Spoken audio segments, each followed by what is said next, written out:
Kung isa kang IT professional na namamahala ng Microsoft 365, alam mo nang ito ay isa sa mga pinaka-critical na skill na kailangan nating hasain, ang pagto-troubleshoot at pagmamonitor ng identity security. Ito ang pundasyon ang mismong core ng depensa natin. So napaka-importante na alam natin paano ito panatilihing secure at syempre, gumagana ng tama. Sige, simulan na natin. Isipin nyo to, Lunes ng umaga. Kalmado ka, tapos biglang may tatawag. Hindi ako makapag-login. Familiar, di ba? Agad-agad panic mode na. Well, yan ang isa sa mga pinaka-common at aminin natin, stressful na problemang kinakaharap natin. Sa session na to, susuriin natin kung paano ba i-diagnose ang ganitong mga issue at mas mahalaga kung paano tayo magiging proactive para hindi na to maulit. Okay, so paano natin sisimulan yung investigasyon? Ang unang step, syempre, alamin muna natin yung mga usual suspects. Ano ba yung mga karaniwang dahilan kung bakit hindi makapasok ang isang user? Let's treat this as our initial investigation phase. Alright, unang-una sa listahan natin, multi-factor authentication or MFA. Super importante nito para sa security. Pero, ito rin madalas ang sanhi ng problema. For example, paano kung nag-i-implement kayo ng, sabihin nating, phishing-resistant policies? Yung tipong kailangan talaga ng FIDO2 security keys, yung mga physical USB keys na sinasaksak sa computer para ma-verify yung identity mo. Well, kung yung user mo hindi pa pala ready, wala siyang ganong hardware, siguradong block yan. Kaya ang unang-unang check natin, yung registered MFA methods ba ng user, tumutugma ba sa hinihingi ng policy? Pangalawa, at ito, napaka-powerful na tool, conditional access. Pero dahil powerful siya, dito rin madalas nagkakamali ng configuration. Pwedeng mag-block to ng mga lehitimong users nang hindi sinasadya. Halimbawa, yung policy mo pwedeng nakabase sa location o sa device compliance o kahit sa risk level ng sign-in. So isipin mo, may policy ka na nagsasabing access is only allowed from compliant devices. Tapos yung device ng user mo na flag pala ng Intune as non-compliant. Kahit tama pa yung password niya, sorry, hindi talaga siya makakapasok. Ganun siya ka-strict. At number 3, risky sign-ins. Dito, ginagamit na ng Microsoft yung AI at machine learning niya para mag-detect ng mga, kahina-hinalang aktibidad. Ang classic example dito yung tinatawag na impossible travel. Kunwari, yung user mo nag-login dito sa Manila, tapos 5 minuto lang ang lumipas, may sign-in attempt galing sa sabihin nating Germany. Imposible, di ba?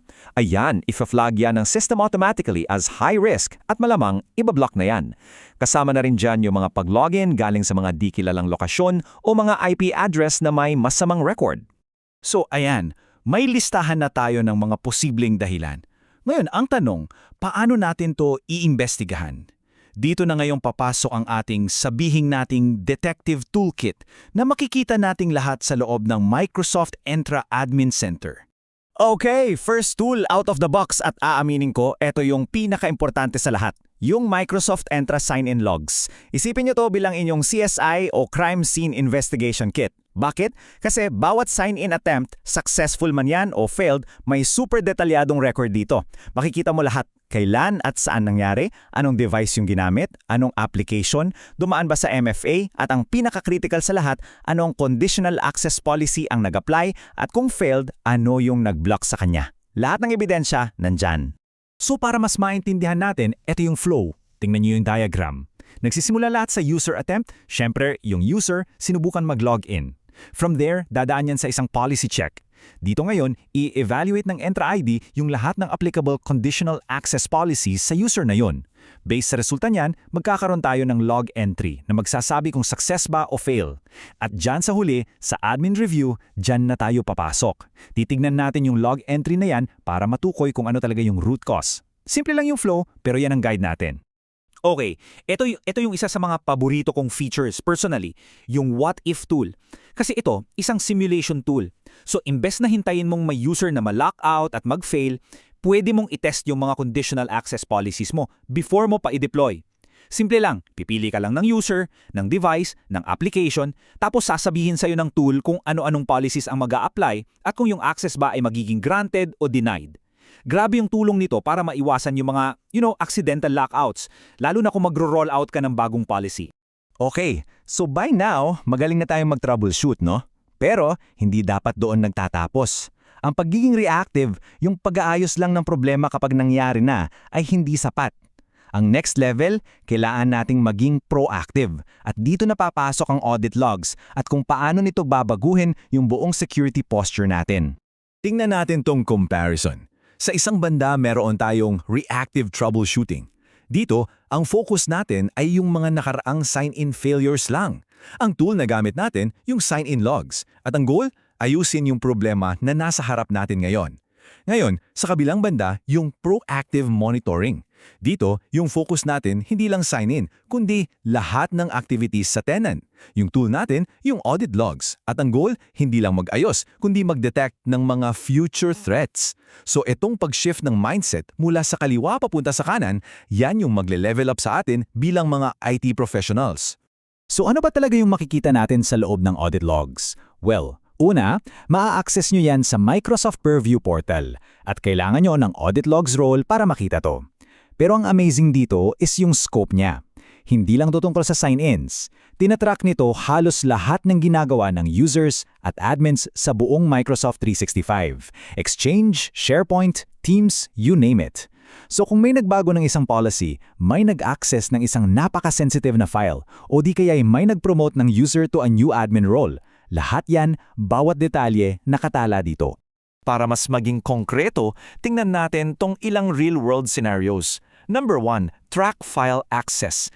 Pwede mong i-monitor yung SharePoint. For example, kung may user na biglang nag-download ng say 500 files sa loob ng isang oras, red flag yun, di ba? Baka senyales yan ng data exfiltration. Number 2, monitor admin roles. Napaka-critical nito. Bigla na lang ba may naging global admin? Kailangan mong malaman yun agad para ma-verify kung lehitimo. At number 3, trace policy changes. Halimbawa, may nagbago ng isang security setting sa Teams or Exchange. Gamit ang audit logs, madali mong makikita kung sino, kailan, at anong binago. Para kung kailangan, mabilis mo ring ma-revert. At yang, ilan pa lang yan sa mga paraan para maging proactive gamit ang audit logs. Alright, so na-cover na natin yung user identity. Ngayon, palawakin pa natin yung pag-usap kasi hindi lang mga tao ang may identity sa environment natin, kundi pati na rin ang mga applications. Kaya yung susunod na pag-uusapan natin ay kung paano naman natin proprotektahan ang mga applications na yan na naka-integrate sa tenant natin. Dito, kailangan nating intindihin yung dalawang konsepto, app registrations at enterprise applications. Para hindi kayo malito, isipin nyo na lang na ang app registration ay parang blueprint ng isang bahay. Dito nakasulat lahat ng detalye, anong permissions ang kailangan niya, paano siya mag-authenticate, etc. Ginagawa to once lang by the developer or admin. Ngayon, yung enterprise application, yan na yung itinayong bahay based sa blueprint. Ito yung actual instance, yung service principal na tumatakbo na sa loob ng tenant ninyo. Nalilikha po kapag yung app ay ginamit na o nag-grant niya ng consent ang isang admin. So eto yung buong life cycle. Step by step, nagsisimula lahat sa app registration, yung paggawa ng blueprint. Pagkatapos niyan, kailangan ng admin consent. Ito yung permission grant. Dito sinasabi ng admin, okay, pinapayagan ko tong app na to na i-access yung data natin. Kapag nag-grant na yung consent, doon pa lang malilikha yung enterprise app, yung instance sa tenant nyo, at syempre, kapag andyan na yung enterprise app, doon na pwede magkaroon ng user access sa mga empleyado ninyo. So ano ngayon ang responsibilidad natin bilang admin dito? Napaka-importante nito. Una, kailangan nating i-manage yung mga client secrets at certificates. Isipin nyo to bilang mga passwords ng application. Dapat laging secure yan at regular na nire-rotate. Pangalawa, i-enforce natin ang principle of least privilege. Ibig sabihin, ibigay lang natin sa app yung permissions na talagang kailangan niya, wala nang labis. Pangatlo, i-review natin palagi yung mga user consent requests para walang nakakalusot na mga app na sobrang daming hinihinging permission. At panghuli, syempre, i-apply din natin ang ating mga conditional access policies sa mga enterprise apps para masiguradong secure ang access sa kanila. Okay, habang papalapit tayo sa dulo ng ating usapan, i-pull together natin lahat ng ito. Ang pinaka-core message dito ay yung pag-shift ng ating mindset, yung pag-transform mula sa pagiging reactive patungo sa pagiging isang tunay na proactive security professional. At ito yung gusto kong iwan sa inyo.